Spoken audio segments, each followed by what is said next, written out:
Hello. ഞാൻ ഇതിന് മുമ്പത്തെ ഒരു വീഡിയോ ഇട്ടില്ലായിരുന്നോ? അന്നദാനം കഴിക്കാൻ പോയെ.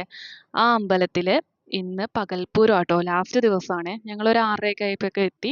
തൊഴുത് പുറത്തിറങ്ങി ഇതുപോലെ കടകളിലൊക്കെ കേറി ഓരോ ബജ്ജിയും കോളിഫ്ലവറും പിന്നെ അവിടെ കുലുക്കി സർബത്തൊക്കെ ഉണ്ടായിരുന്നു ട്ടോ. അതൊക്കെ കഴിച്ചിട്ട് ഞങ്ങള് നേരെ അവിടെ മെയിൻ ജംഗ്ഷനിലാട്ടോ ഇതുപോലത്തെ കാവടിയൊക്കെ നടക്കുന്നെ. അപ്പൊ അങ്ങോട്ട് പോയിട്ടോ. നല്ല രസായിരുന്നു ട്ടോ. ഓരോരോ കാര്യങ്ങള് കാണാനും ഇതുപോലത്തെ ചിമ്പാൻസിയുടെയും പിന്നെ ഇതുപോലത്തെ ഏഹ് തെയ്യത്തിന്റെ പോലത്തെയുള്ള ഇത് വെച്ചിട്ടുള്ള ഡാൻസും എല്ലാം കാണാൻ നല്ല രസമായിരുന്നു ട്ടോ. പാട്ടൊക്കെ അടിപൊളിയായിരുന്നു. ഇടാൻ പറ്റില്ല വോയിസ് ഓവർ ആയതുകൊണ്ട് അതൊന്നും ഇടാൻ പറ്റില്ല ട്ടോ. നല്ല നല്ല ഏഹ് കളിക്കാരും എല്ലാം നല്ല അടിപൊളിയായിരുന്നു ട്ടോ. കാവടിയൊക്കെ അടിപൊളിയായിരുന്നു. ഓരോരോ കാവടിയും ഓരോരോ ഏഹ് കളികളും എല്ലാം നല്ലതായിരുന്നു ട്ടോ. പിന്നെ ഇതുപോലത്തെ ബബിള് പോകുന്നതും സ്മോക്ക് പോകുന്നതും പിന്നെ പേപ്പറിന്റെ ഒക്കെ ഉണ്ടായിരുന്നു ട്ടോ.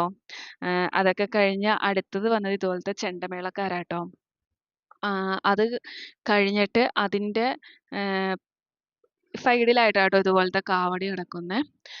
ഈ കാവടി മാത്രല്ല ട്ടോ. ഒരു പൊക്കമുള്ളൊരു കാവടിയും കൂടി ഉണ്ട്. എനിക്കതിന്റെ പേരങ്ങനെ അറിയാൻ പാടില്ല ട്ടോ. അപ്പൊ അത് ഈ കാവടിയും കൂടി ഉണ്ട്. അതും കഴിഞ്ഞിട്ടാട്ടോ നമ്മുടെ 5 ആനപ്പുറത്താട്ടോ എഴുന്നള്ളിപ്പ്. അവിടുത്തെ അമ്പലത്തിലെ 5 ആനപ്പുറത്താട്ടോ എഴുന്നള്ളിപ്പ് നടക്കുന്നത്. അപ്പൊ ഇതിന്റെയും പുറകിലാട്ടോ എഴുന്നള്ളിപ്പ്. അപ്പൊ അത് കാണാൻ വേണ്ടിയാട്ടോ മെയിനായിട്ട് നിക്കുന്നെ. അങ്ങനെ ഇത് പോയി കഴിഞ്ഞപ്പത്തേനും നമ്മുടെ 5 ആനപ്പുറത്തുള്ള എഴുന്നള്ളിപ്പ് കണ്ടുട്ടോ. അതില് നമ്മുടെ ദേവിയുടെ തിടമ്പേറ്റിയേക്കണത് ഒരു പ്രധാനപ്പെട്ട ഒരാളാട്ടോ. അതിനെ കാണാനാട്ടോ നമ്മള് മെയിനായിട്ട് വന്നത്. വേറെ ആരുമല്ല, ചിറക്കൽ കാളിദാസനാട്ടോ. ഇവനെ കാണാൻ വേണ്ടിയാണ് മെയിനായിട്ട് ഓടി വന്നത്. അത്ര ഫാനാട്ടോ. ഒരു രക്ഷയില്ല.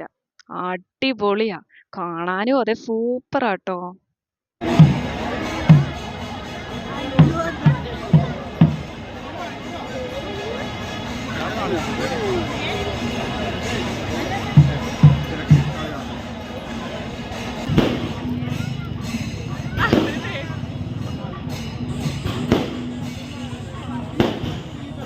അങ്ങനെ ചെറിയൊരു തോതിലുള്ള വെടിക്കെട്ടൊക്കെ കണ്ട് ഞങ്ങൾ നേരെ വീട്ടിലേക്ക് പോന്നുട്ടോ. അപ്പൊ ഇഷ്ടപ്പെട്ടെന്ന് സബ്സ്ക്രൈബ് ചെയ്ത് സപ്പോർട്ട് ചെയ്യണേ.